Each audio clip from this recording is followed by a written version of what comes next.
sectores de la ciudad que han ido ya esta ley sumando muchas demandas de inconstitucionalidad en la Corte Constitucional. Pero para hacer un análisis de su contenido en algunas aristas, nos acompaña vía Zoom el analista y experto Javier Naranjo. Javier, qué gusto que nos acompañe. Buenos días y bienvenido a WQ Noticias. Estos cuestionamientos de parte de importantes sectores de la sociedad ecuatoriana respecto de que la ley de integridad pública viola la Constitución y tiene regresión de derechos, atropella la estabilidad de los trabajadores del sector público, ¿tienen fundamento o más bien hay un trasfondo político y deseo de desinformar respecto de las bondades o el espíritu de la ley? Lo escucho. Luisa, buenos días a todos los radioescuchas. Es un placer comenzar el día conversando sobre esta nueva ley, la Ley Orgánica de Integridad Pública, y sobre todo lo que me compete, ¿no? Como actuario, economista y tinte de abogado, podremos analizar de forma integral la ley. La ley viene, yo creo, en respuesta, claro, a al síntoma del Ecuador y del momento en el que estamos viviendo como país. Mire usted que en este periodo lo que se busca es liberar recursos en torno a generar obra pública, ¿no? Ese es el discurso macro. Pero ¿cómo liberamos recursos abriendo un país que tenemos un déficit fiscal? Y claro, ¿y cómo ofrecemos hacer obra pública si es que hay nuevamente este déficit fiscal? Y en ese mismo síntoma lo que se comenzó a hacer es buscar esta palabra mágica que se llama eficiencia. Este análisis desde el lado económico, mire que una arista es el generar eficiencia en torno a las compras públicas, el otro es generar eficiencia en torno a la focalización de los subsidios, y la otra arista es el buscar la eficiencia del funcionario público. Vean, no es desconocido que en compras públicas el famoso sobreprecio, el famoso valor que había que darle al funcionario público, y en torno a los sueldos que el Estado tiene que pagar, siendo el principal rubro del gasto corriente, hay mucha ineficiencia además. Entonces yo digo desde el lado económico, vea, la economía lo que entiende son las señales que emiten los agentes y dichas señales al final terminan generando relaciones económicas. Y cuando generan muchas relaciones económicas, al final se genera crecimiento económico. Eso acentuando, ¿sí? Se habla de la eficiencia pública. Muchos juristas hablan de la inconstitucionalidad, que la Corte revisará si está bien estrictamente hablando desde el carácter jurídico, pero yo quiero revisar desde el lado económico, ¿sí? Mire que a inicio del periodo ya se hablaba de la seguridad social. ¿Qué está pasando con el sistema de pensiones? Y bueno, desde la seguridad social, el lado público está la LOSEF. ¿Cómo se conecta la LOSEF con el tema de la seguridad social, la edad de jubilación? Desde el lado privado, de la misma manera, una edad de jubilación, que al final son dos aristas totalmente distintas, ¿ya? Pero más allá de eso, mire que la Ley de Integridad Pública sigue acentuando la edad, los 65 años, y lo que por ahí cambia es los incentivos de la jubilación anticipada, ¿no? ¿De qué manera cambia? ¿De qué manera cambia y cómo va a incidir en el caso concreto de los servidores públicos? Un poco para dar tranquilidad también a quienes son afiliados, pero por parte de una empresa privada. ¿Cuáles van a ser las diferencias? La edad de jubilación sigue siendo la misma. En ningún caso se ha cambiado. Pero lo que cambia es, si usted revisa el artículo 81 de la LOSEF y va hacia lo que dispone la edad de jubilación, lo que antes pasaba es que si usted tenía 60 años y cumplía con todos los requisitos, aportaciones, ya podía jubilarse a los 60 años. Ahora lo que le dice es que debe cumplir los 65 años. Nuevamente la edad de jubilación sigue siendo la misma, pero el cambio de esta palabrita, debe, le antepone que usted sí o sí debe cumplir los 65 años. Pero ahora eso, los juristas o economistas, claro, hablan del sentido de la ley. Buscar la eficiencia, lo que se está buscando es que sí o sí se jubilen a los 65 años. Ahora es momento de escucharles a los actuarios, ¿no? Nosotros, los actuarios, en el país creo que somos 10, lo que hacemos es estudiar variables de evolución demográfica, calcular la jubilación de un país y decir desde el lado del número está bien o no está bien. ¿Qué es lo que dicen esos estudios? Por eso hacía referencia que a inicio del periodo el presidente y del directorio del IES, el presidente, de cierta manera hablaban de que el sistema de pensiones hay que reformar. De que se haya instituido que los 65 años y eliminado esta posibilidad de que se jubilen los funcionarios públicos antes, ve al final es un síntoma que aun cuando no se ha reformado la seguridad social, el sistema de pensiones, tarde o temprano se lo tiene que hacer para el privado y para el público. ¿Y esto por qué? Porque la gente vive más años. ¿Esto por qué? Porque está tan globalizado el mundo que la misma píldora que usted compra en Alemania, en África, la compra en Ecuador. Y estamos frente a una realidad que nadie la quiere ver. Como la gente vive más años, la realidad laboral tiene que cambiar en torno al cambio demográfico del mundo. Que se lo tenga que reformar en un momento en el sector privado y que se lo tenga que hacer en el sector público, se lo tienen que hacer. Los actuarios tenemos, en cada intervención que nosotros tenemos en los medios públicos, medios privados, televisión y radio, el padre nuestro de los actuarios, señores, el sistema de pensiones es un globo de helio que en manos de alguien va a reventar. Que se tiene que reformar, se lo tiene que reformar, le guste o no le guste a quien nos escuche. Que no lo queremos ver, tal vez y no lo queremos ver, pero es una realidad entera. Los actuarios anticipamos que eso se tiene que cambiar. En ese contexto, Javier, y con estos cambios... Juan Sebastián, soy Juan Sebastián. Sí, perdón, Juan Sebastián. En este contexto, Juan Sebastián, y con estos cambios en materia de seguridad social, ¿cuál va a ser el ahorro o cuánto va a lograr económicamente hablando el Estado ecuatoriano? Porque una de las preocupaciones que esgrimen el denominador común de la gente, no solamente los servidores públicos, sino también los privados, dicen, por un lado, ya sea a través de la creación de impuestos, ya sea por otro lado, con estos cambios que se han dado en el tema de la seguridad social y consecuentemente en el tema de la jubilación y también con las reformas al sistema de contratación pública, el Estado busca, por un lado, decirle basta a la corrupción, por otro lado, que no se malgasten los recursos públicos porque se requieren para atender el pago de la deuda social y no gastar dinero en salarios para pipones, y eso está muy bien. Pero por otro lado, la preocupación que surge entre mucha gente es ¿qué está haciendo ese mismo Estado para reducir el gasto público? Porque sienten que no hay ese equilibrio entre tratar de ver de dónde más el Estado capta recursos versus la reducción del Estado. Nuevamente, Luisa, el principal rubro que el Estado debe asumir es el pago de sueldos direccionado hacia el gasto corriente. Y recuerde usted que hace gobiernos, en los dos últimos gobiernos, era cuidado topar al funcionario público, ¿no? Era intocable. El funcionario público, y muchos de ellos, que son buenos, unos, sí, pero otros, terminaban siendo amigos de la administración de paso, donde la palabra que menos encontraba usted era la eficiencia.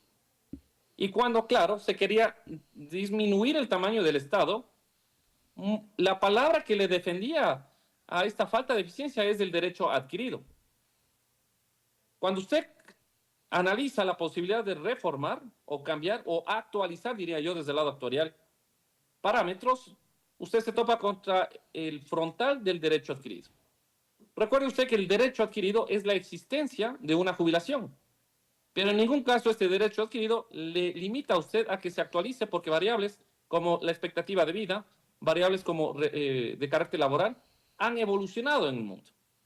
Entonces, habrá que delimitar desde el sentido jurídico y desde el sentido numérico qué es el derecho adquirido, ¿no? Y cuándo se antepone, cuándo se desactiva este tema. Si es que se busca la eficiencia, obviamente hay que ver por dónde se puede contrarrestar la realidad en torno a la cantidad de personas que llegan a jubilarse en el sector público. Nosotros, desde la consultora actuarial, Logaritmo, lo que hacemos es que realizamos un estudio en torno al ratio de personas que llegan a jubilarse en el sector privado y en el sector público.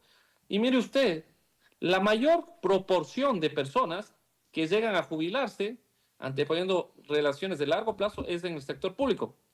¿Y esto por qué? Tal vez usted se pone a pensar que muchos de los funcionarios, cobijados por la seguridad que emite la LOCEP, ¿sí?, Lo que dejaron hace tiempo es de ser eficientes y claro, lo que hacen es del día a día estar presentes, más no generarle rendimientos hacia el Estado.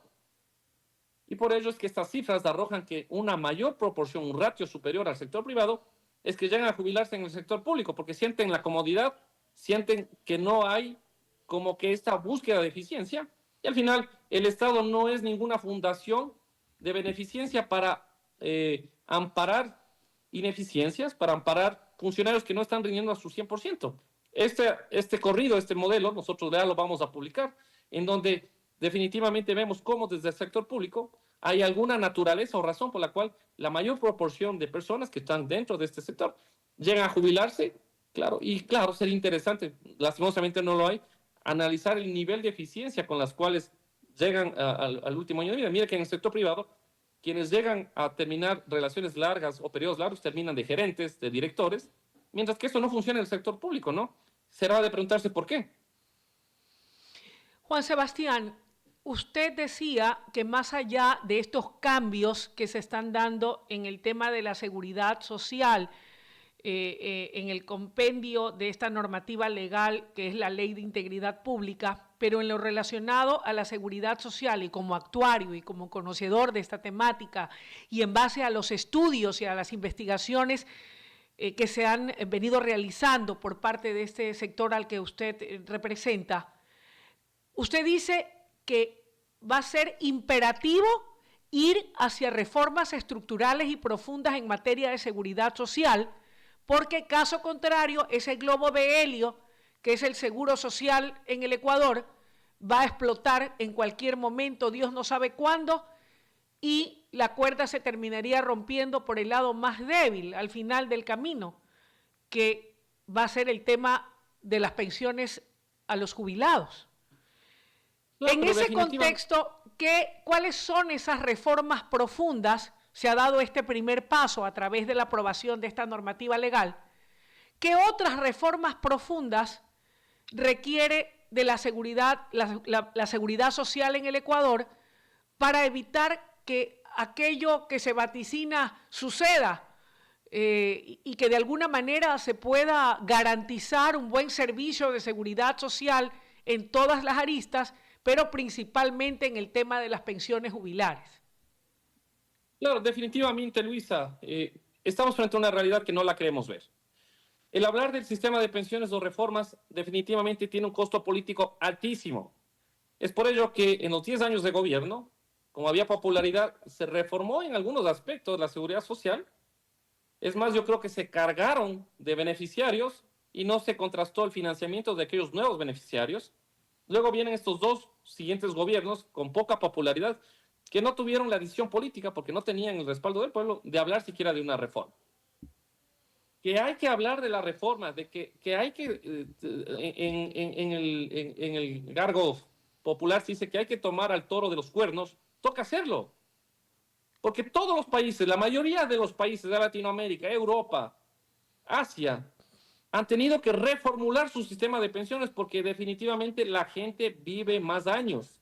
Miren, Ecuador, para 1950, los hombres vivían 53 años, las mujeres 58 años, y ahora para 2025, las mujeres viven 78 años y los hombres, 88 años y los hombres 83 años. Miren la cantidad de años que en 80 años se han desplazado, ¿no? Entonces, de querer desconocer esta realidad, definitivamente no nos lleva a nada. Que hay cómo hacer medidas, que hay cómo tomar medidas sin generar este caos social, hay cómo hacerlo. Hablaba en una mesa de diálogo que, a mi criterio como actuario, hay que trabajar en tres sentidos. El primer sentido es ganar la credibilidad, que el sistema de pensiones del IES gane la credibilidad de la sociedad civil. ¿Cómo se gana la credibilidad? Diciéndole al pueblo que no es sostenible, pues que si hay un financista, un aportante, sus hijos de facto tengan que entrar a ser benefactores, porque es insostenible. ¿Cómo se gana la confianza del pueblo? Diciendo cuáles son los principales deudores del sistema de pensiones. En segunda instancia, tenemos un sistema de reparto, ¿no? Tanto aportantes privados y públicos lo que hacen es aportan para este sistema. Pero es insostenible porque cada vez el tamaño poblacional de ser un triángulo se vuelve un rectángulo. Es insostenible. ¿Cómo se puede cambiar esto? ve, hay 3.800.000 aportantes al IES, mientras que la población económicamente activa son 8.500.000. Hay un descalce, ¿no? Hay que crear una jubilación interesante para que aquella economía informal encuentre en el IES un sistema, una opción de seguridad en torno a enfermedades, en torno a querer jubilarse en el tiempo. Con ello, clarificamos las cuentas, el IES se gana la confianza del pueblo en segunda instancia, aumentamos la base de aportantes, le volvemos saludable al sistema actuarial del IES, y en un tercer momento hay que tener un estudio serio, ¿no? Con los nuevos aportantes, ver cómo está la demografía del nuevo sistema de pensiones para saber si es que hay que aumentar la edad de jubilación, si es que hay que aumentar la edad de aportación o si es que el sistema está sano. Con estas tres recetas, con estos tres pasos, yo creo que el IES dejará de ser un globo de helio que en algún momento va a reventarlo, a vista y paciencia de todos. Oiga, estimado Juan Sebastián, me queda claro y sí coincido con usted de que los tiempos y los cambios demográficos y los tiempos en el mundo evolucionan y no podemos quedarnos con un sistema anclado al pasado. Eso es indiscutible y yo, siendo sensata, coincido con aquello. Ahora, le hago otra pregunta, poniéndome un poco como abogada del diablo, como siempre lo digo. Hábleme de la deuda de 27.000 millones y más que el Estado le adeuda al Instituto Ecuatoriano de Seguridad Social. Esa deuda es impagable, la ha reconocido no el Estado, la va a pagar, la puede pagar, no la va a pagar nunca, porque cuando hablamos de una cantidad como esa, podríamos pensar que el seguro podría recuperarse y a lo mejor los cambios no tendrían que ser tan drásticos. Y le digo esto porque parte del discurso de los sindicatos y de la clase trabajadora, de quienes hablan de que se están haciendo regresión de derechos, de que se les está eliminando la estabilidad laboral, es esa deuda voluminosa y gigantesca que de acuerdo a los cómputos y a los datos que ellos manejan, dicen que es una deuda que sobrepasa los 27.000 millones de dólares. Uno y dos, por otro lado, están los empresarios morosos que deben casi 1.000 millones de dólares al IES. Entonces todo el mundo le debe al IES y a lo mejor es por eso que el IES está como está o no. Definitivamente, Luisa, el problema, nuevamente, de no querer hablar de una reforma del sistema de pensiones, no solo es el problema de desconocer variables demográficas, también es un problema que viene desde el sentido fiscal. Este 40% que tiene que aportar el Estado, si es que las reglas del juego continúan intactas, seguirá intacto también el problema fiscal. La pregunta es, ¿cómo pensar siquiera que un Estado puede ponerse al día con las deudas al IES cuando tiene tantos problemas de frente, ¿no? Un déficit fiscal, deudas con proveedores, deudas con multilaterales, deudas con bancos de países, Banco de Desarrollo de China, por ejemplo. ¿Cómo afrontar tantos haberes cuando ya no tenemos un ITT que está produciendo petróleo? Entonces, claro, si queremos vivir en el país de las maravillas, bueno, seamos positivos y pensemos que en algún día el Estado va a pagarlo. Pero si queremos ser realistas en torno al número, el número es frío, no miente, vemos las finanzas públicas, vemos el déficit fiscal y vemos que el Estado quiere, el gobierno quiere activar la economía a través de obra pública, pues tenemos que ir siendo finos con lo que queremos para la economía ecuatoriana, ¿no? Por ello, nuevamente, los actuarios decimos hay que sentarse a ver qué se hace con el sistema de pensiones. El problema no solo es de tu jubilación, si es que estás ya por jubilarte, el problema también es desde tu país, porque hay un problema de carácter fiscal. Ese 40% que año a año el Estado tiene que pagar al IES, claro, el papel aguanta todo, pero de que se vuelva pagable, de que un día quede encerrada esta cuenta, es difícil. Difícil porque al final vivimos con un país con muchos haberes que difícilmente se los va poniendo al día. Por eso es que se recurre cada vez a deuda, ¿no? O sea que para lo que usted poder está pagar proponiendo... ese déficit fiscal. Oiga, entonces, le pregunto esta a Juan reforma Sebastián. tiene que ir bajo algunas aristas, algunos puntos, y el principal es el carácter fiscal. El gobierno del país no puede seguir adelante si es que sigue cargando este sobrepeso del 40%. Por eso es importante que en estas reformas el sistema de pensiones se vuelva autosostenible ¿Y cómo se vuelve autosostenible? Sincerando cuentas, cobrando a los deudores, viendo si es que es sostenible que por cada aportante los hijos entren a ser Juan beneficiarios, Sebastián. sabiendo que no hay un descalce entre la población económicamente activa y los aportantes. Entonces, claro, clarificamos, modelizamos, creamos productos interesantes para la población. Yo creo que así se sana el sistema. Oiga, Juan Sebastián, pero vea, hay un viejo adagio popular que dice que el pez por su boca muere. Y usted dice que aquí hay que cobrar las deudas. Y el Estado es el principal deudor, pues si son 27.000 millones de dólares. Debería entonces poner el ejemplo y pagar, digo yo. Una, y dos, por lo que usted dice, y dígame si estoy yo equivocada o estoy mal interpretando su análisis, es que hay que hacer borrón y cuenta nueva, desconocer todo porque el Estado no tiene cómo pagar y comencemos de nuevo y hagamos un plan en función de lo que tenemos y de cómo se proyecta o cómo ha ido evolucionando incluso el tiempo de vida o las expectativas de vida que han aumentado. Eso es lo que usted me quiere decir. O sea, desconocemos la deuda de los 27.000 millones, desconocemos lo que todo el mundo debe, hacemos un borrón y comenzamos de nuevo, ¿o no? No hay ningún caso. Lo que digo es que la deuda puede crecer de forma infinita. Ya. Y claro, si queremos ser positivos, diremos algún día se paga. O la otra lista es que en torno a la reforma se ponga un límite a esta deuda y se reestructure el sistema de pensiones para que sea autónomo. Usted recuerde que cualquier cambio es progresivo. Cuando es progresivo no es que lo que pasó o lo que estuvo instituido deja de hacerlo, ¿no? Sino es que de aquí en adelante se tienen que reformar las cosas. Ese viene a ser el derecho adquirido, ¿no? El derecho instituido es un derecho que no se lo puede eliminar ni cambiar, porque estaría yendo en contra de toda la jurisprudencia que está instituida en la Constitución de Montecristo. Entonces, si es que se quiere reformar, esta reforma tiene que ir en torno a la edad de jubilación, en torno a la base de aportantes, en torno a lo que el dinero que el Estado le debe al Instituto Ecuatoriano de Seguridad Social, porque en ningún caso eso se puede eliminar. Pero lo que sí puede hacerse es tratárselo de manera inteligente, como se maneja, ¿no? Al número darle su naturaleza, su significancia y ver la estrategia en torno a ponerse al día. Pero si este problema fiscal, este incremento de ese aporte sigue instituyéndose en el tiempo, eso va a ser impagable. Y claro, a nivel de balance, usted va a ver una cuenta por cobrar y tal vez le vuelve al balance interesante. Se buscaría una estabilidad financiera dentro del balance. Que ese balance contable sea un balance económico, en ningún caso, porque al contable, que es una cuenta, al final que está centrada en un papel, el económico es la plata que está en la cuenta bancaria, que se lo vuelva de lo contable al económico. Eso es lo importante, ¿no? Eso es lo importante de cualquier reforma que se le haga, ¿no? Que lo contable sea igual a lo económico. De otra manera no tiene naturaleza que se siga adelante o cualquier reforma que se le haga no tenga sus objetivos alcanzados, ¿no?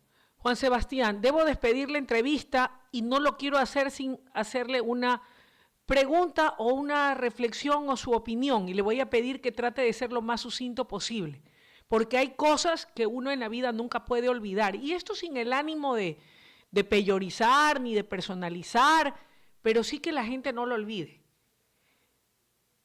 ¿Quiénes o en qué gobierno y qué pasó con esa decisión de que ya no solamente el trabajador era el que tenía que tener las prestaciones de los servicios que brinda el Instituto Ecuatoriano de Seguridad Social, sino que los hijos, la abuelita, el perro, el gato y todo el mundo, a pesar de que no aportaban, a pesar de que son menores de edad y que no son trabajadores, porque el seguro es de los trabajadores, pero no de toda la familia. ¿Cuánto daño le ha hecho esa decisión politiquera al Instituto Ecuatoriano de Seguridad Social y al Ecuador?